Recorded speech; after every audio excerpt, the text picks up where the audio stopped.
안녕하십니까. 오늘 배울 그 소설은 임철우의 사평역이라는 그런 소설인데요. 뭐 아시겠지만 이 소설 같은 경우는 곽재구의 시 사평역에서라는 그 시를 읽은 작가가 그 시를 토대로 해서 창작한 소설이고요.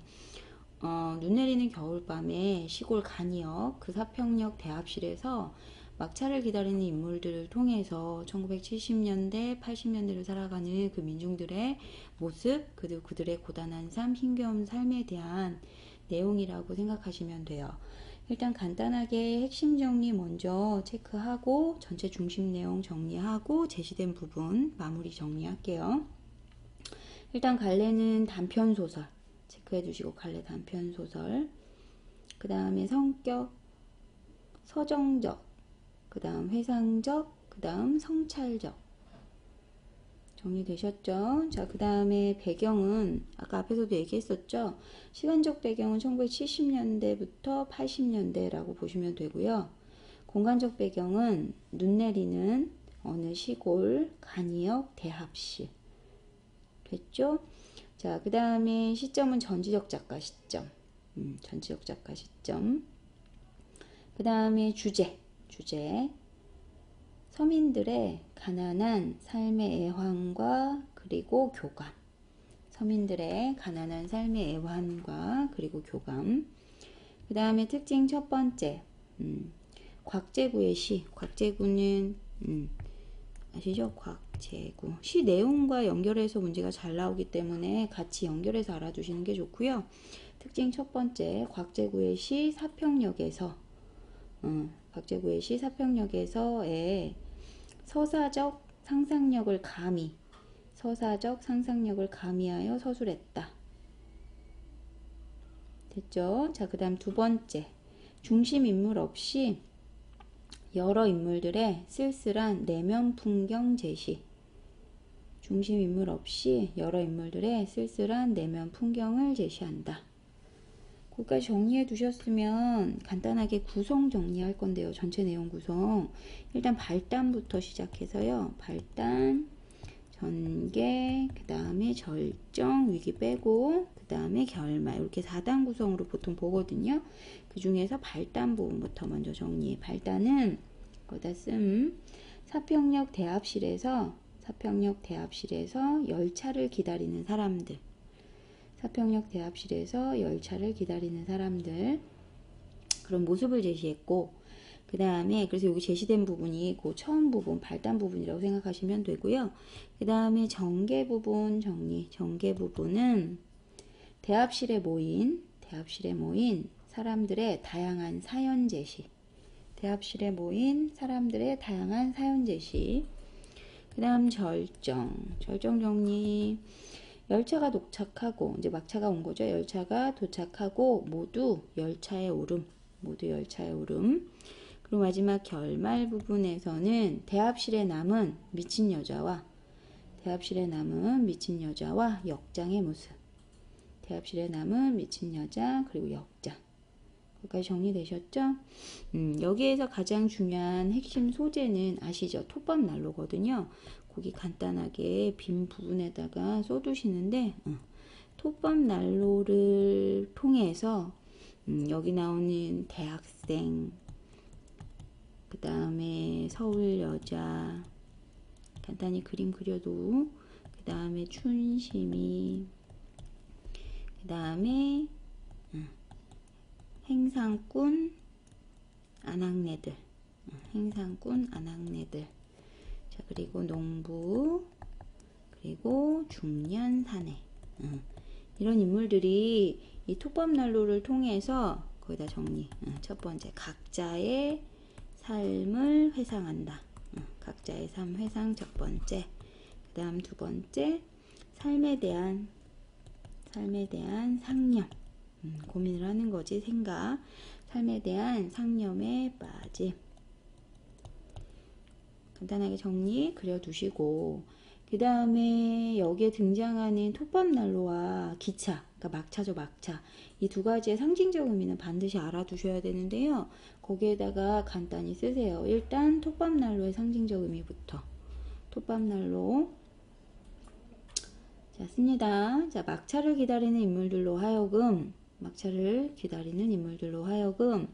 자신의 내면을 들여다보게 하는 회상과 성찰의 계기를 제공하는 소재이다. 회상과 성찰의 계기를 제공하는 소재이다. 또한 인물들을 서로 교감하게 하는 매개체로 작용하기도 한다. 또한 인물들을 서로 교감하게 하는 매개체로 작용하기도 한다. 그 다음 두 번째, 기차. 기차의 상징적 의미. 여기서 기차는 막차죠, 막차. 막차의 상징적 의미.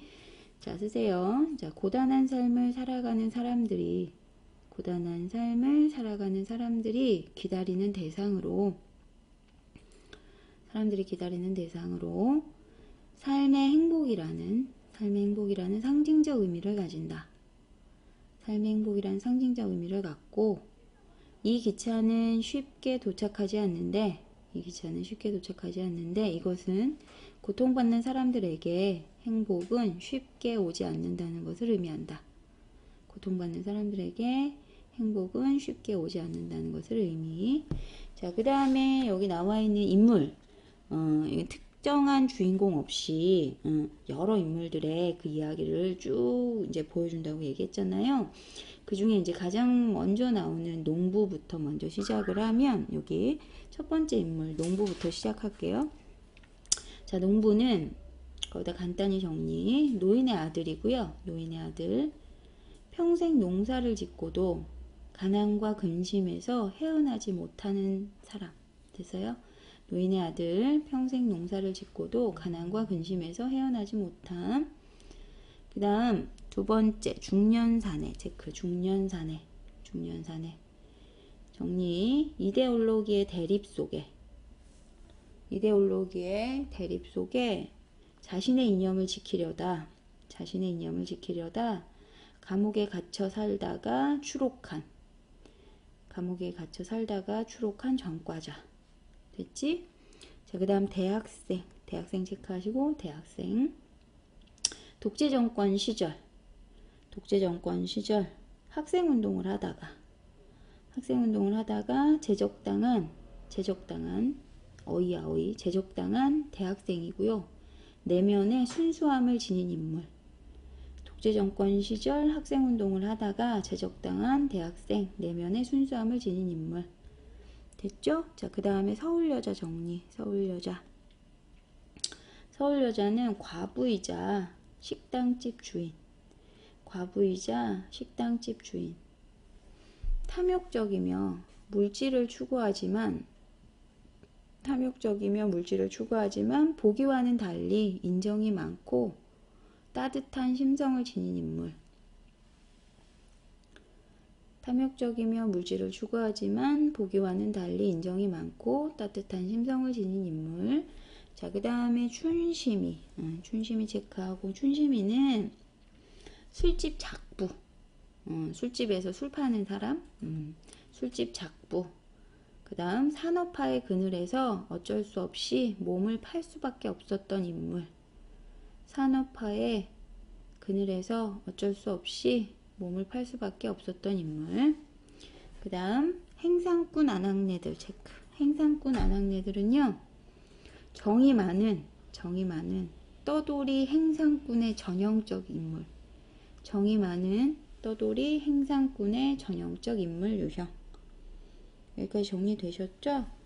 거기까지 정리하셨으면 여기 제시되어 있는 부분을 그럼 체크를 해보죠. 거기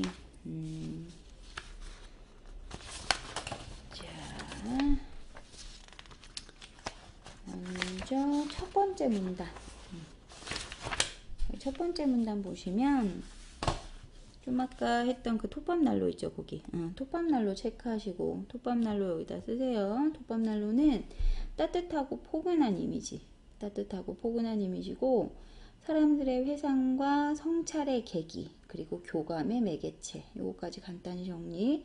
따뜻하고 포근한 이미지, 사람들의 회상과 성찰의 계기, 그리고 교감의 매개체.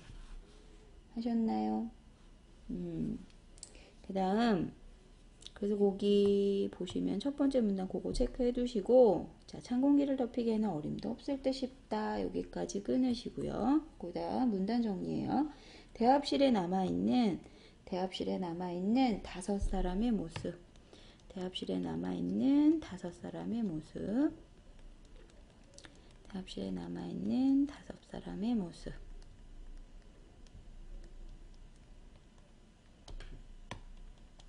자, 하셨죠? 자, 그 다음. 자, 난로가에 모여있는 셋 중에서 한 사람만 유일하게 등받이 없는 의자에 앉아있는데 하면서 쭉 나와있죠. 그 부분에서 보면, 그는 아까부터 줄고 콜록거리고 있는 그런 중늙은이로 그 다음부터 오래 알아오던 병이 요즘 들어서 부쩍 심해졌다. 가난해서 아픈 거거든, 이 사람은. 그래서 이거는 가난의 고통. 가난의 고통. 했어요? 가난의 고통. 자, 그리고 노인과 그 노인의 아들, 농부에 대한 묘사거든요. 그래서 요게 그 문단 쭉 해서 여기까지. 여기까지 끊으시고, 자, 노인과, 거기 정리, 노인과 노인의 아들에 대한 묘사. 노인과 노인의 아들에 대한 묘사. 자, 그 다음, 그 곁에서 난로를 등진 채 불을 쬐고 있는 중년의 사내. 이제 중년의 사내에 대한 얘기죠. 그 중년의 사내는요, 거기 보면 마지막 부분에 오랜 세월을 햇볕 한오락에 들지 않는 토굴 속에 갇혀 보낸 사람처럼 보이죠. 이 사람은 감옥 속에서 오래도록 있었다라는 표현이에요. 거기다 써요. 사상범으로 오랫동안 감옥에서 보냈음 하고 광채마저 띄고 있다. 여기까지는 끊으시고, 여기는 중년 사내에 대한, 그치, 중년 사내에 대한 묘사. 자, 그리고 그 셋 말고도 저만치 벽을 따라 저쩌고 하면서 그 미친 여자가 하나 나오죠. 미친 여자 체크하시고, 이 미친 여자는 소외된 삶, 그리고 비정상적인 삶을 살아가는 인물 상징. 소외된 삶, 그리고 비정상적인 삶을 살아가는 인물 상징. 자, 그 사람은 이런 걸레고퉁이처럼 몸집이 퉁퉁하더라. 여기까지. 얘는요, 청년과, 여기까지 정리하시고, 청년과 미친 여자에 대한 묘사. 청년과 미친 여자에 대한 묘사. 이해되셨죠? 자, 그리고 여기 앞부분만 이제 간단히 나와 있고, 사람들이 각자 자신의 삶을 회상해보고, 삶 자체에 대해서 생각을 해보고, 2시간 늦게 온 막차를 타고 떠나고요. 결국 미친 여자만 남아요. 그리고 역장은 여자를 위해서, 톱밥을 가져다 난로에 부어주어야겠다라고 생각을 해. 왜? 요게 뭐냐? 거기다 써요. 이러한 역장의 행위는 가난한 서민들에 대한 연민.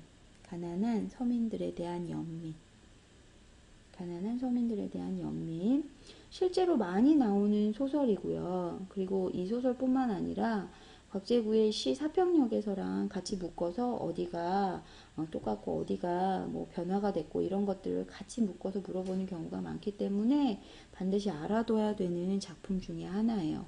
일단 교과서에 언급된 부분은 여기까지니까 여기까지 하고 마무리할게요. 고생하셨습니다.